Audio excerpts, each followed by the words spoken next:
साथियों नमस्कार। इस वीडियो में मैं चर्चा करूंगा अपने धर्मगुरु तथा अपने उन महापुरुषों की जिनके दम पर हमारा धर्म आगे बढ़ा तथा हमने अपने अच्छे अच्छे संस्कार सीखे। इस वीडियो में मैं चर्चा करने जा रहा हूं स्वामी विवेकानंद जी की। वैसे तो आप लोग सभी जानते हैं, लेकिन इस वीडियो को बनाने का मेरा मकसद ये है कि जब हम अपने महापुरुषों की जानकारी या उनके संबंध में चर्चा करेंगे तो हमें अपने बच्चों को, अपनी संतानों को जरूर बताना चाहिए। जैसा कि सबको विदित है, 12 जनवरी 1863 को कलकत्ता में स्वामी विवेकानंद जी का जन्म हुआ, जिनका नाम जो है नरेंद्र था। आगे चलकर यही स्वामी विवेकानंद जी के नाम से प्रसिद्ध हुए। तो इनके पिता विश्वनाथ दत्त, जो कि कलकत्ता के हाई कोर्ट में एक प्रसिद्ध वकील थे।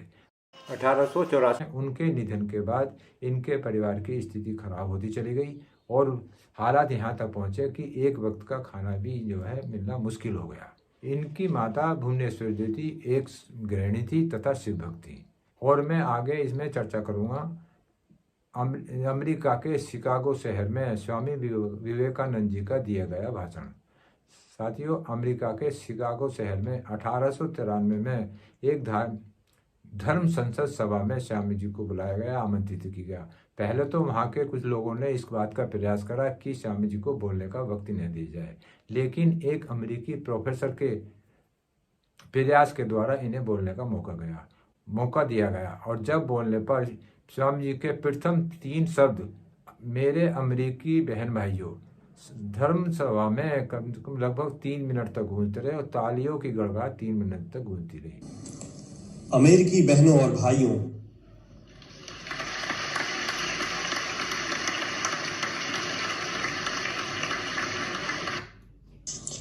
आपके इस स्नेहपूर्ण और जोरदार स्वागत से मेरा हृदय अपार हर्ष से भर गया है। मैं आपको दुनिया के सबसे पौराणिक भिक्षुओं की तरफ से धन्यवाद देता हूं।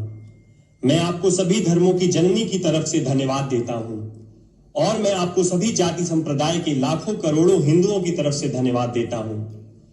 मेरा धन्यवाद उन वक्ताओं को भी जिन्होंने इस मंच से यह कहा कि दुनिया में सहनशीलता का विचार सुदूर पूरब के देशों से फैला है। मुझे गर्व है कि मैं एक ऐसे धर्म से हूं जिसने दुनिया को सहनशीलता और सार्वभौमिक स्वीकृति का पाठ पढ़ाया है।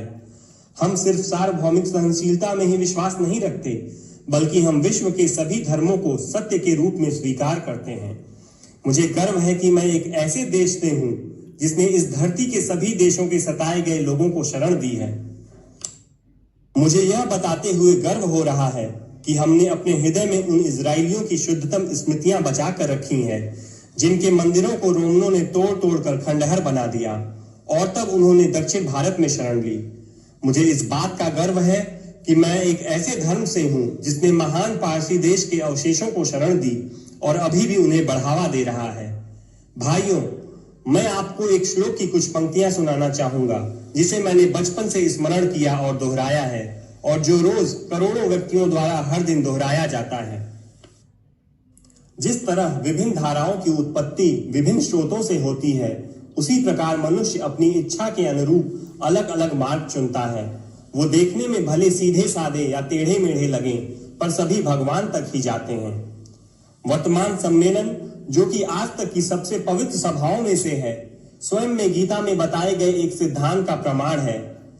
जो भी मुझ तक आता है, चाहे किसी भी रूप में, मैं उस तक पहुंचता हूं। सभी मनुष्य विभिन्न मार्गों पे संघर्ष कर रहे हैं, जिसका अंत मुझ में है। सांप्रदायिकता, कट्टरता और इसके भयानक वंशज हठधर्मिता लंबे समय से पृथ्वी को अपने शिकंजे में जकड़े हुए हैं। स्वामी जी के इस भाषण के बाद दुनिया ने भारत को मजबूती से देखा तथा उसकी छवि को पहचाना। स्वामी जी ने बताया कि मैं उस पुरानी संत परंपरा से आया हूँ जहाँ की जो है हम सभी धर्मों का सम्मान करते हैं। मुझे गर्व है कि मैं उस धर्म से हूँ जिसने दुनिया के सहिष्णुता स्वीकृति को स्वीकार किया है। मुझे गर्व है मैं उस देश हूँ जिसने दुनिया के सभी धर्मों का आदर किया है तथा सभी धर्म देशों में सताए गए लोगों को अपने यहाँ शरण दी है।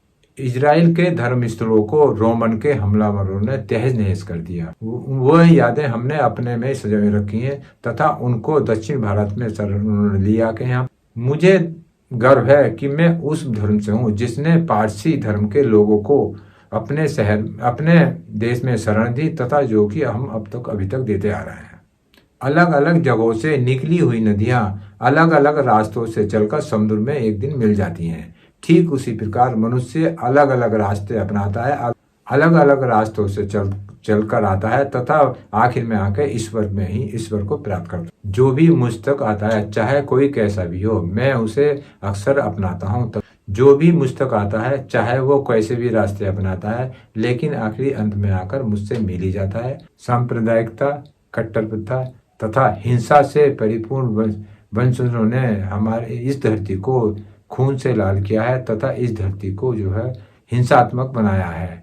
1886 में अपने गुरु रामकृष्ण जी के देहांत के बाद इन्होंने अपने को बिल्कुल बदल लिया तथा उनके कार्यों को नया मोड़ दिया। स्वामी विवेकानंद जी ने 25 वर्ष की उम्र में ही जो है गेरुआ रंग धारण कर लिया था। स्वामी विवेकानंद जी का जीवन काल बहुत ही छोटा रहा, बहुत सीमित रहा, लेकिन इस सीमित काल में ही उन्होंने अपना संपूर्ण जीवन व्यतीत कर लिया था।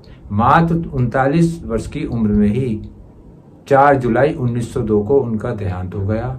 उन्होंने पूर्व में ही कह रखा था कि वो 40 वर्ष पार नहीं कर पाएंगे।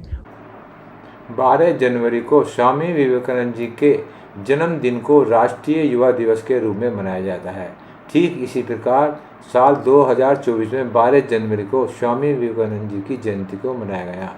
स्वामी जी एक आध्यात्मिक गुरु एवं बहुत बड़े समाज सुधारक थे। उनका कहना था कि किसी भी देश की सबसे बहुमूल्य संपत्ति युवा होता है। उनका यह भी मानना था, विवेकानंद जी कहते थे कि उठो, जागो और तब तक नहीं रुको जब तक कि लक्ष्य प्राप्त न हो जाए। इस वीडियो में मैं स्वामी विवेकानंद जी के संपूर्ण जीवन काल की तो चर्चा नहीं कर पाऊंगा, लेकिन जो भी मैंने थोड़ी बहुत चर्चा करी है, इसकी जानकारी हमें और आपको अपने बच्चों को जरूर देनी चाहिए, क्योंकि हमारे धर्म गुरुओं के बारे में उनको पता होना चाहिए और हमारे पूर्वजों ने, हमारे गुरुओं ने अपने धर्म के लिए कितना बलिदान दिया है तथा वो किस प्रकार थे। यदि हमारे बच्चों को अपने धर्म गुरुओं, विद्वानों, स्वामी विवेकानंद जी से व्यक्तित्व वाले व्यक्तियों की जानकारी होगी तो वो एक अच्छे संस्कार प्राप्त करेंगे। मैंने स्वामी विवेकानंद जी के जीवन काल पर थोड़ी चर्चा करी है और इस वीडियो का बनाने का मेरा मकसद ये है कि हमें अपने बच्चों को इसकी जानकारी देनी चाहिए और मैं कोशिश करूँगा कि अगली वीडियो में मैं अपने ऐसे ही किसी अपने धर्मगुरु को तथा उन अपने पूर्वजों पर थोड़ी बहुत जानकारी दे सकूं जो कि हमारे बच्चों के लिए बहुत ज़रूरी है। और साथियों, इसी के साथ मैं अपनी वाणी को विराम देता हूं। यदि मैं पुनः अनुरोध करता हूं कि यदि आपको वीडियो अच्छी लगे तो आप शेयर करें, लाइक करें तथा मेरे YouTube चैनल शर्मा जी से सीखे को सब्सक्राइब करें। और इसी के साथ नमस्कार साथियों।